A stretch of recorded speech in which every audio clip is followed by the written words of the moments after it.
بس ایمان سننے سے پیدا ہوتا ہے اور سننا مسیح کے کلام سے۔ خداوند کے زندہ اور پاک کلام میں سے پولس رسول کا خط رومیوں کے نام، اس کا 10واں باب۔ اے بھائیو، میرے دل کی آرزو اور ان کے لیے خدا سے میری دعا یہ ہے کہ وہ نجات پائیں، کیونکہ میں ان کا گواہ ہوں کہ وہ خدا کے بارے میں غیرت تو رکھتے ہیں مگر سمجھ کے ساتھ نہیں، اس لیے کہ وہ خدا کی راست بازی سے ناواقف ہو کر اور اپنی راست بازی قائم کرنے کی کوشش کر کے خدا کی راست بازی کے تابع نہ ہوئے، کیونکہ ہر ایک ایمان لانے والے کی راست بازی کے لیے مسیح شریعت کا انجام ہے۔ چنانچہ موسیٰ نے یہ لکھا ہے کہ جو شخص اس راست بازی پر عمل کرتا ہے جو شریعت سے ہے، وہ اسی کی وجہ سے زندہ رہے گا۔ مگر جو راست بازی ایمان سے ہے وہ یوں کہتی ہے کہ تو اپنے دل میں یہ نہ کہہ کہ آسمان پر کون چڑھے گا، یعنی مسیح کے اتار لانے کو، یا گہراؤں میں کون اترے گا، یعنی مسیح کو مردوں میں سے جلا کر اوپر لانے کو، بلکہ کیا کہتی ہے یہ کہ کلام تیرے نزدیک ہے بلکہ تیرے منہ اور تیرے دل میں ہے۔ یہ وہی ایمان کا کلام ہے جس کی ہم منادی کرتے ہیں کہ اگر تو اپنی زبان سے یسوع کے خداوند ہونے کا اقرار کرے اور اپنے دل سے ایمان لائے کہ خدا نے اسے مردوں میں سے جلایا تو نجات پائے گا، کیونکہ راست بازی کے لیے ایمان لانا دل سے ہوتا ہے اور نجات کے لیے اقرار منہ سے کیا جاتا ہے۔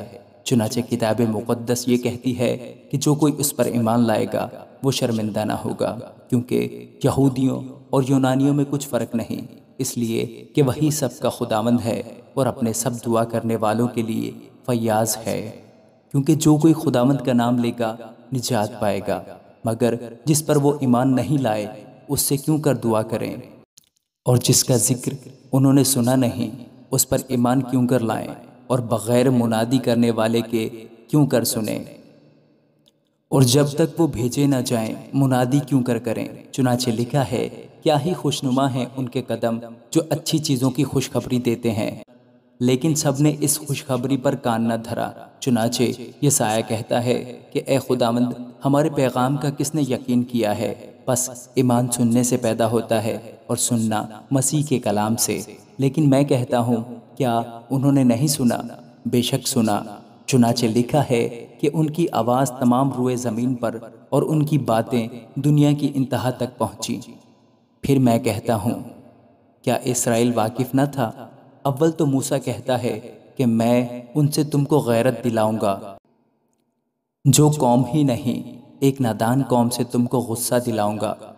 پھر یسایہ بڑا دلیر ہو کر یہ کہتا ہے کہ جنہوں نے مجھے نہیں ڈھونڈا انہوں نے مجھے پا لیا، جنہوں نے مجھ سے نہیں پوچھا ان پر میں ظاہر ہو گیا۔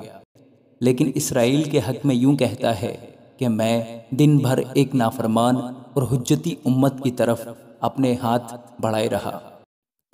آمین۔